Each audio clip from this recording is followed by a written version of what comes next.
too dangerous to be left alive. Throughout human history, we've been plagued by the rise and dominance of individuals who accrue massive amounts of power. We see this reflected in our fiction too, for as long as there have been people, there have been storytellers. And as long as there have been storytellers, there have been tales about heroes Thanks. and villains. But we are gods. Since the first Star Wars movie, Episode 4, A New Hope, there have been a slew of writers that have worked on that universe, having now made billions of dollars for George Lucas and the Disney Corporation, who currently own it. To be honest, it's kind of a dumb story sometimes, but for the most part, audiences, myself included, have found them entertaining over the years. We don't go into these movies expecting Shakespeare, we just want to have some fun. So when we see something like this scene, we get that it's science fiction, or more accurately, science fantasy. We would be honored if you would join us. Except Please don't. this scene. Please don't.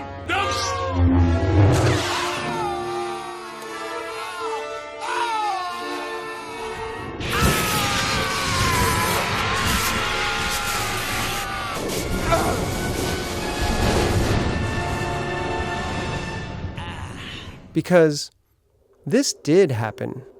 Sort of. Less force lightning and more spears. A long time ago, in an empire far, far away.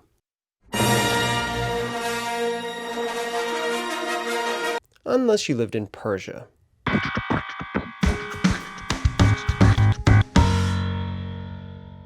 Hey everybody, it's Vinny Hogan and Frank Kim here with Hawks Landing Productions. We're the writers and producers of the sci-fi action thriller The Distant Jump, coming out on streaming on February 7th. Check it out.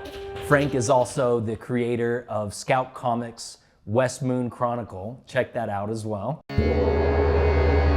And today we're here to talk about everyone's favorite guy, Emperor Palpatine.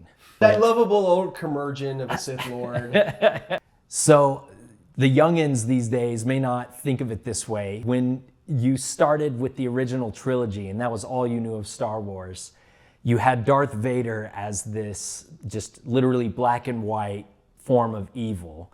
And then when the Empire Strikes Back came out and you saw the Emperor as just this hologram, it was incredible to me because it was like the first time I had seen what I thought was the most evil person ever having to literally bend his knee to someone even more evil. And it was just a perfect way to set up Darth Vader for his character arc, of course. So when Frank said he wanted to talk about Palpatine, I immediately think of the Emperor as this source of just pure evil. But apparently there's more nuance. So what's on your mind? Well, I mean, I think he's still evil. There's no doubt about that. This isn't a defense. No, this is definitely not a defense of Palpatine. What's interesting, though, about Palpatine is that he succeeds time and time again until he doesn't in Return of the Jedi. But up until that point, he's a galactic senator who started his career on the planet of Naboo, and then he becomes the chancellor of the entire Galactic Republic, and then becomes emperor. And he has a momentum of success after success after success in his political career and in his underhanded, devious machinations as a Sith Lord, until he rules everything. And I thought that was interesting because there have been examples of that in real human history.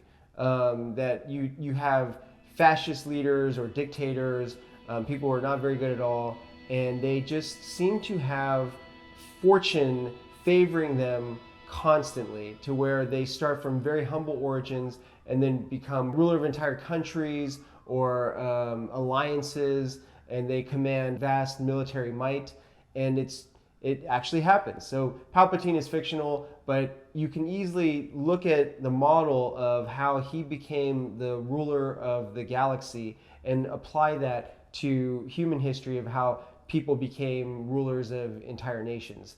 And so specifically, I thought, well, there's a lot of parallels between Palpatine and the real life Alexander the Great, who lived in the 3rd century BC or 4th century BC of the Hellenistic world. He had success after success after success and just seemed like this unstoppable juggernaut, this one guy who was so charismatic that entire armies of soldiers were willing to die for him in his conquest of first the Hellenistic world of Greece and Macedonia, out then into Persia, which Persia was the big baddie of the time in the Western world at least, and seemed like it could never be defeated. It had actually tried to invade the Greeks 100 years before Alexander and only failed because of things like, which you probably have heard of or seen the movie 300, a small number of Spartans who were able to hold off much of the Persian army.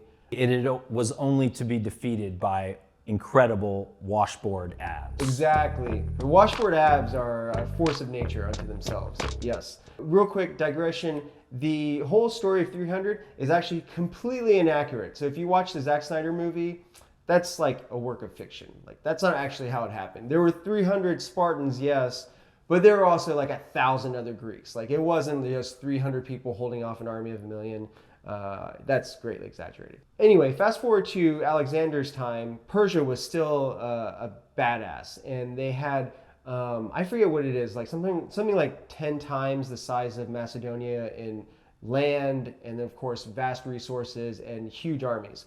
So Alexander comes in. His father, who was king of Macedonia, had just died, and so Alexander was, I think, not even 21 years old. I think he was like 18, and he inherits this kingdom of Macedonia and decides that he's going to take revenge against the Persians having tried to invade Greece 100 years before, and raises an army.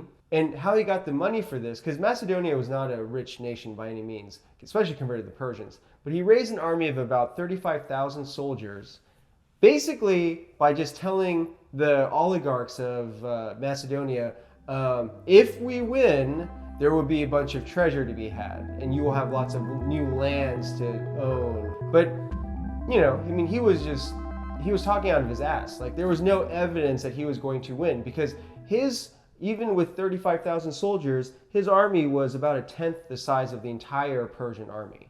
Wow.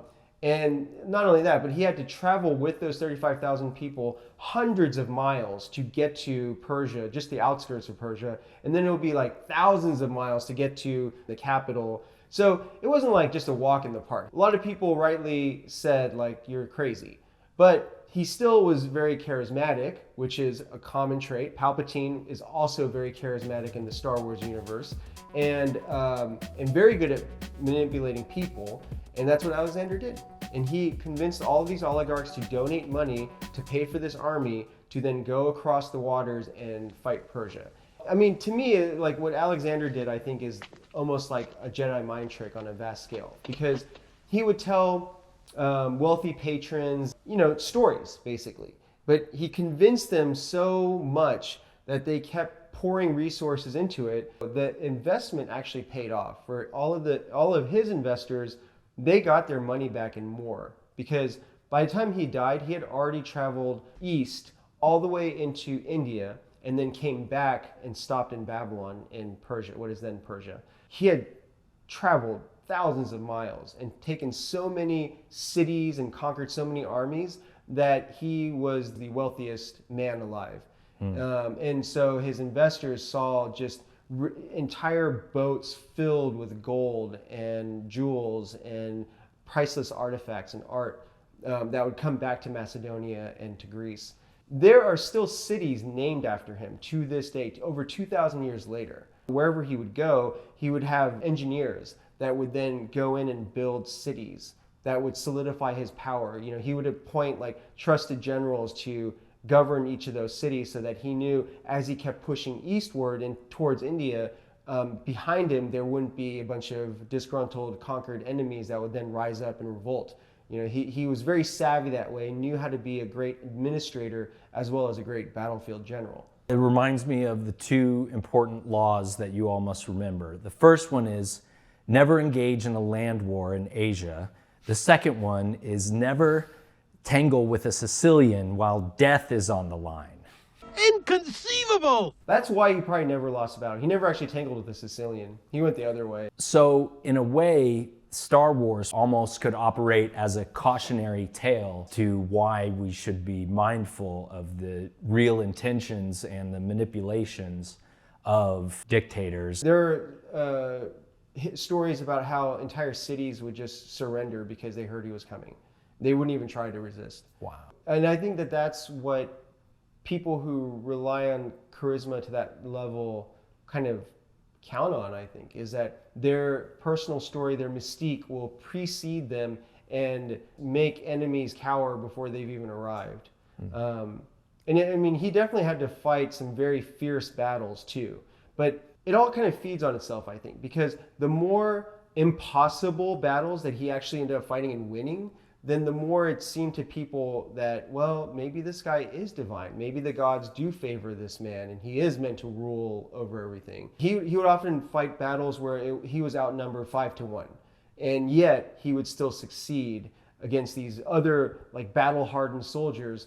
And so people would see that and they're like, this makes no other sense than the gods intervened and they favor him. And with Palpatine, I think it was the same way. Like, he was so strong in the Force that it almost seemed to someone like Anakin Skywalker, well, I should learn from this Sith Lord because he knows so much, and like clearly he's established himself at the top of the hierarchy, so he's doing something right.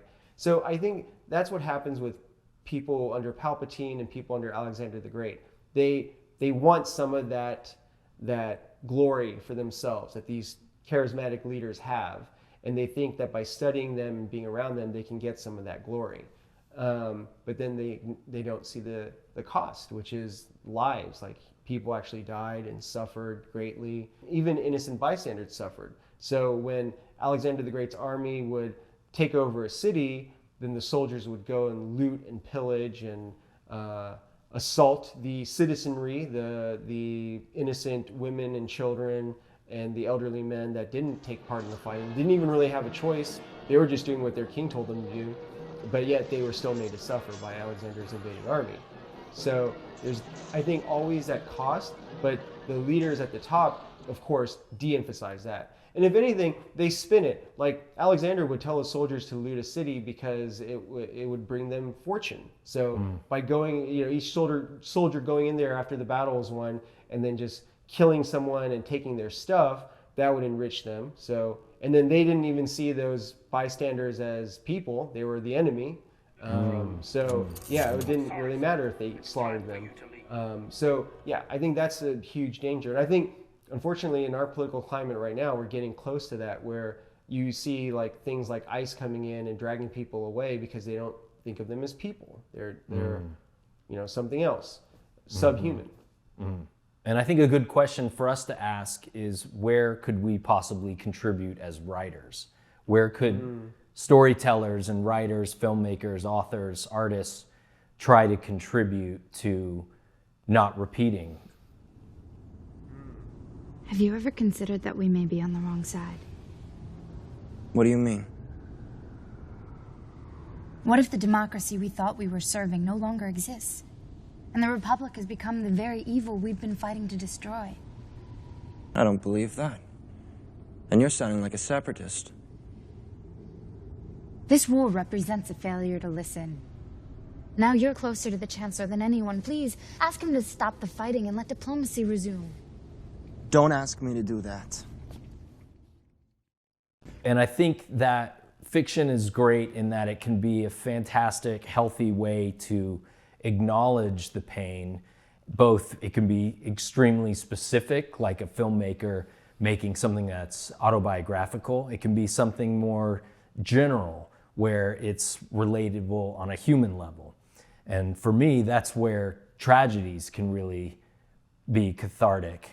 Then films like Star Wars are really fun in that they take these kinds of historical tragedies and then find a way to resolve it in the fictional realm. So while things may have not been tied up with a nice bow with Alexander the Great in reality and history, what's fun about Star Wars is the fact that Palpatine's evil can ultimately be confronted through convincing Darth Vader to return to his humanity, that he has a choice between the dark side and the light side. And man, is that great. Yeah, I wish that would happen more often in real life. Right. One thing I'd like to add about both Palpatine and Alexander the Great is that they both, as they accumulated power and as they won battle after battle and made people side with them because of their successes, it meant that more and more people suffered. So cities would get conquered and the citizenry would be killed or often sold into slavery. So that was another way that Alexander funded his expedition, is that as he would conquer people, he would chain them up and then ship them off in boats across the Mediterranean back to Macedonia or Greece, and they would get sold as slaves in these big slave markets. And that brought in a lot of revenue as well. The whole reason for that was because Alexander didn't want to stop.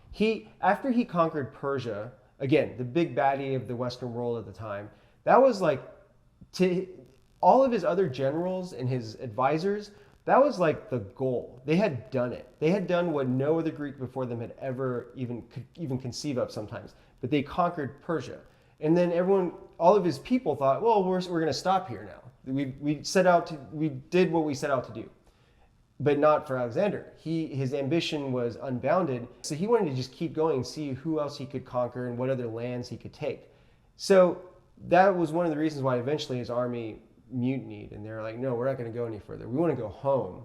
So it sounds like the inauthenticity was he had convinced his supporters, his troops, that it was all about reaching this goal and that we would all benefit from having reached that goal, conquering Persia. But then once he had done that, he was in it for the thrill of continuing this high of being unstoppable. He probably cared about his troops, but like in his list of priorities, that would have been like maybe 5, and 1 through 4 have been more about how can I get more glory and power and fame. He got the message eventually that he just wouldn't have an army if he kept going. So he had to turn back after he reached Western India and conquered some of the provinces there, and then went back.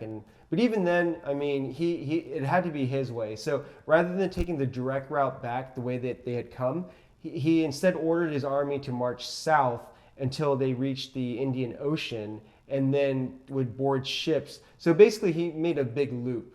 Like if you're looking at a world map, and this is Macedonia where he started from, he went this way to Persia, and then kept going to India, and then went south, and then sailed, and then hit some deserts, and then sailed again back to, well, actually, he didn't make it back to Macedonia. He made it to Western Persia and Babylon, and then that's where he died.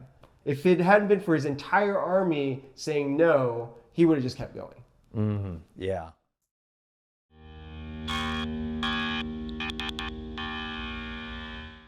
Comparing Alexander the Great and Palpatine, what are your big takeaways? I think they believed their own propaganda after a while. Like maybe initially started off kind of cynical, like, yeah, tell the people I'm descended from a god because they'll listen to me more if you do. But I think they eventually believed their own PR, and it became internal. And they're like, because for themselves too, they kept winning. That was the thing. Like, you know, it's hard to argue with results. And when faced with numerically superior armies and more well-supplied armies, like they just kept winning. This thing happened to Alexander the Great in real life, where he had just started his invasion of Persia, and he had gotten to this river called the Granicus, and there was a area there where this pitched battle happened, and he almost died. So what happened is that he, in the midst of, because he wasn't one of those generals that would just sit back and order his soldiers to go forward and attack on his behalf. No, he was leading the charge. Like he had this horse that he loved and somehow survived all these battles, which is insane to me, that like people are shooting arrows and throwing javelins and the horse never died. Anyway, so he charged into the middle of this battle on his horse, and he's surrounded by these enemies. They knew who he was. Like, they were like, that's the guy. You have to kill that guy, and then this whole nightmare is over. So all these like elite forces and these Persian princes charge towards him, and they've surrounded him. And at a certain point, he only had a few bodyguards left, and they're just trying to chop their way to him to kill him. And he ends up falling, and this Persian, I think it was a Persian prince, comes up to him and is ready to strike him down with this sword. Out of nowhere, one of his bodyguards runs in and chops off the Persian's arm at his shoulder before he could land the killing blow, and then slew this guy. If you've seen Star Wars Episode 3, Revenge of the Sith, this will sound very familiar. Dismemberment. Yeah, well, and then specifically, Palpatine is fighting Mace Windu, and it looks like Windu has won. He's got Palpatine disarmed from his lightsaber, and he's pointing his own lightsaber at Palpatine's face. And Anakin Skywalker shows up, and as Mace Windu is about to strike him down, what does Anakin do?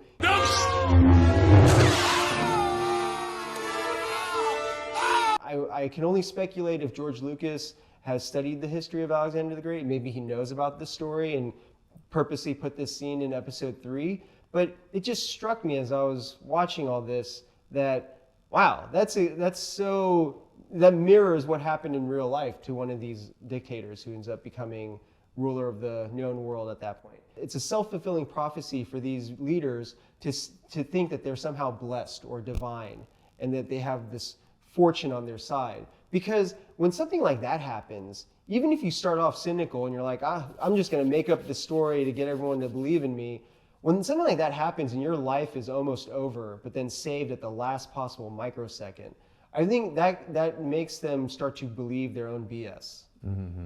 Mm-hmm. Yeah. You know? And then that makes them even more confident to keep taking great risks and keep pushing forward and just winning. Yeah. I don't want viewers to think it was just pure luck. I think both Palpatine and Alexander the Great were very creative, intelligent people, and that's why they were so successful. They had ruthless ambition, and they were able to back it up with just a mastery of communication, of propaganda skills, of management skills, like just managing an army, the day-to-day, how do we eat, how do we create latrines, how do we, a million things. They were masters of all of that. And then on top of that, they were just super skilled generals and tacticians. And so all of that is a very dangerous combination. I think if someone like that appeared on the world stage now, it would be really bad because people are so fractured right now, they're willing to trust anyone at this point. And so if someone came in, they were popular and they were good at their job, man, yeah, we'd be screwed. Yeah. Yeah. Well, thank you guys for watching, and be sure to subscribe, like, comment below. Tell us any insights you had in the comments below. Look out for The Distant Jump, a sci-fi thriller produced by these two handsome guys, coming out on streaming on February 7th. Thanks for watching. Bye, all. Everything is proceeding as I have foreseen.